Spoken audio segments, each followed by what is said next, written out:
So, I wanted to do another set of replay analysis. Again, this is just, I'm looking at the same decks that I've been playing the whole time. You guys can probably have a look at them. You'll see them here. I've been playing these decks for ages because I love them so much. You've got my MLRS deck, which is the same one that Skelturix runs, although I think he subbed out the Hammerhead for the Talon now, because the Talon gives you a bit more pressure versus Shockwave Troopers, especially if your Shockwave Troopers aren't level 12 like mine. And then you've got my Nod deck, which I'm thoroughly enjoying. I mean, I just love the Avatar. I managed to get an Epic crate on Convoy, which gave me enough Avatar cards to get it to level 13, which means it's just like hella broken now. So I love playing with it. It's like my favorite unit. I actually just cannot play Nod without the Avatar now. So I want to show you a couple of games. I had some really good ones. Devo I played a lot, and they were all. I mean, I had challenge matches all day. Everything was a challenge match for the opponent basically. So I only got 10 every time I managed to rank up. But I want to show you the match against this guy here, who is a really good Korean player, and I think if my unit levels were lower, he would have beaten me pretty easily. So I'm going to take a quick look at this one, because I think it's just a really, really good match to go through. And I will be pausing it because I know some people have asked me to go back to pausing. So he opens War Dogs, which is a really aggressive opening. It's really good for scouting, getting what your opponent's going. I go War Dogs as well. And I'm just going to look like, I don't want to go on the platform, so I kind of want him to charge the platform for me, which he's doing. This is why I kind of scattered backwards and forwards. And essentially, I don't really want to find myself on the platform. I want to make sure that that's charging ASAP, so you'll see me dip on and off when I have to. So now we play a little bit of a micro game with our pit bulls, and you'll notice we basically try and edge in to try and get the missile to shoot, and you'll notice that we do the same thing between us. This is just what you can do with raider units, is you try and just jump in to the enemy's range and then jump out. And then I saw myself in a really solid position. Now this is where our strategies changed, because the War Dogs into Pitbull opening is a very standard mirror matchup strategy. If you see War Dogs, you go Pitbull because you've already got the War Factory online. He immediately went into MLRS. Now, I don't mind this, however, I had plenty of spare Tiberium to float, and most people do run Jump Jet Troopers in this particular deck. So he didn't really have enough to protect the MLRS from my Jump Jet Troopers going in. So whilst they dealt with my Pitbull really nicely, I could just very easily float my MLRS, so my Jump Jet Troopers over to his MLRS. And in the meantime, I'm still constantly charging the platform, which is where he realizes, once I charge him down, that the platform is more important. He wants to make sure he gets that first missile, so he spams War Dogs. But I already have my Jump Jet Troopers on the field, so it's just a matter of going up and cleaning the rest of those War Dogs up. So I noticed that he floats with my War Dogs. You can see here, I saw my War Dogs got a bit of vision of those Jump Jet Troopers going over the top of the map. I knew that he was trying to aggress onto my Harvester whilst I was putting pressure on the rest of the map. So I just do a simple swap out. I swap my Harvester out for my Shockwave Troopers and just try and stop him putting pressure on my Harvester. I see that he tries to move them immediately, so I don't actually end up moving my Shockwave Troopers, and he actually ends up retreating because he knows that there's no way that he wins that fight. In the meantime, I've sent my Jump Jet Troopers to do exactly the same thing. Being a higher level, it's a little bit easier for me to clean up a level 9 Harvester, and he didn't really put anything down to stop that happening either. So what I'm going to do now is also going to set up a contest point where he either has to constantly move his Harvester, or he has to go through my level 12 Shock Troopers to actually get to my Jump Jets. So you notice where I put my Shock Troopers here, I leave them there, and he has to now get through my Shockwave Troopers if he wants to put pressure on my Jump Jets, which are going to end up getting another Harvester as I block their move through that Harvester again, and I get 2 sets of Harvesters, which is pretty insane.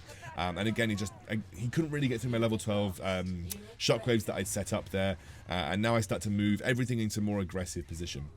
This is what I do with my MLRS, and this is something that you may have heard me talk about on recent videos. When you're winning, just put that MLRS into a super aggressive position. Same with the Giga Cannon, even with the Juggernaut, just get it into the most aggressive position you can get, because you can see here, I set it up, it's on the platform, defended by Shocks. The only thing that he can really pressure my MLRS with is going to be the Jump Jet Troopers.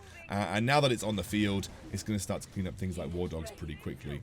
So I have control of pretty much every platform, but this is where the little bit of info that I want you to take on board, I screwed up. I put everything onto that middle platform, forgetting that he was playing Solomon. And Solomon is a really interesting commander choice for the mirror matchup with the MLRS deck. It gives you a surefire way to kill the enemy's MLRS, and if they protect it and body block it, you're usually going to get insane value from it as well. It's pretty much trading evenly with all the units that he clears up here. So he actually gets something that's very hard to do in Rivals, which is a massive value ion cannon. So that was a really good ion cannon, a massive mistake from me, and it's something that you'll probably. It's something that you'll definitely start to see more of, I think, as this particular deck becomes more and more relevant. So you can see here, I'm now like in desperation mode. He sends his jump jet troopers up towards my harvester, but actually at this point I've got so much Tiberium that I'm not too bothered. So that was a bit of a mistake. I think he could have gone for something different, and actually that would have ended up sort of helping him out a bit better. I made a massive error here. I could have body blocked that pitbull getting onto the platform, and that would have resulted in a pretty easy take for me on this particular missile. But as it stands, he's managed to essentially keep everything pretty even, and now that I've just managed to recover, I do eventually get that missile. But I could have got it a bit easier by body blocking the pit bulls. I was a little bit too consumed with things going on across the rest of the map. So that was actually a really good game, and actually highlighted to me how good Solomon is in that particular mirror matchup with the MLRS deck, because it gives you a surefire way to root your opponent's position and allows you to catch up. Unfortunately, my economy was so healthy with the 2 harvester kills that I got that that didn't really make too much difference. I could resupply immediately.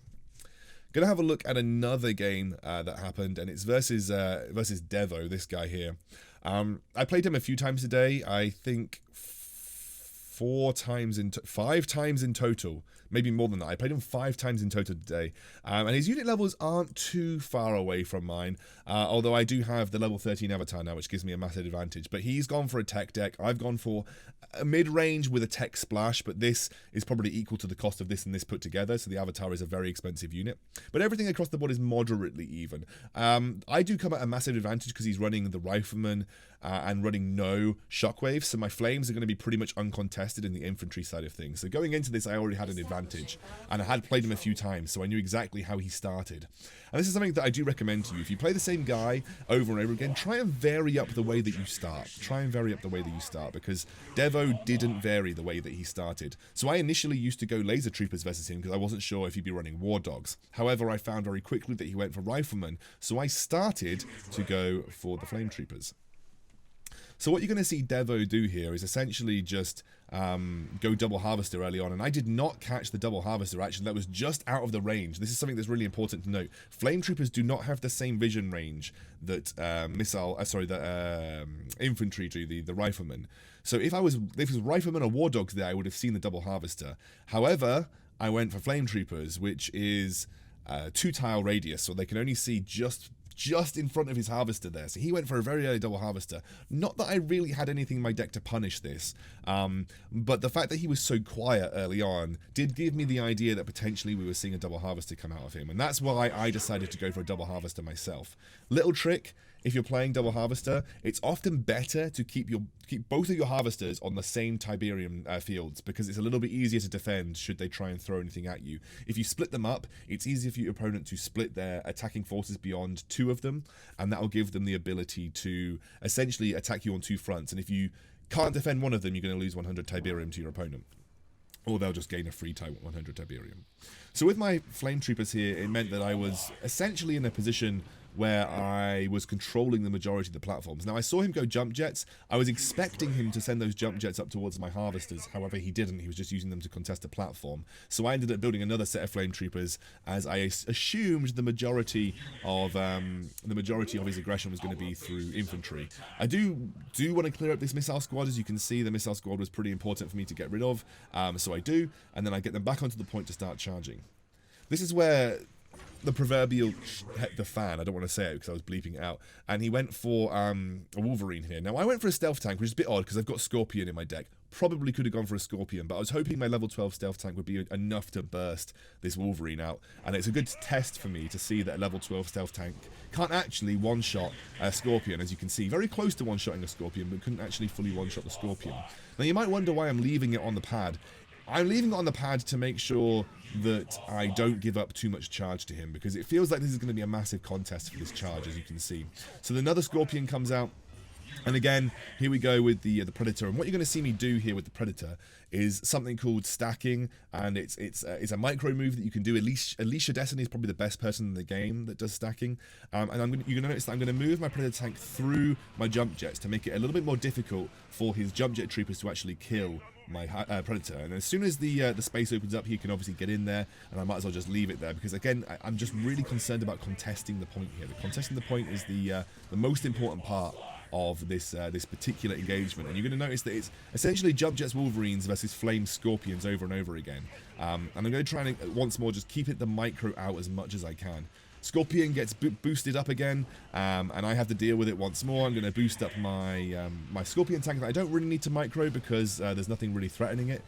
And suddenly, the Sandstorm comes out.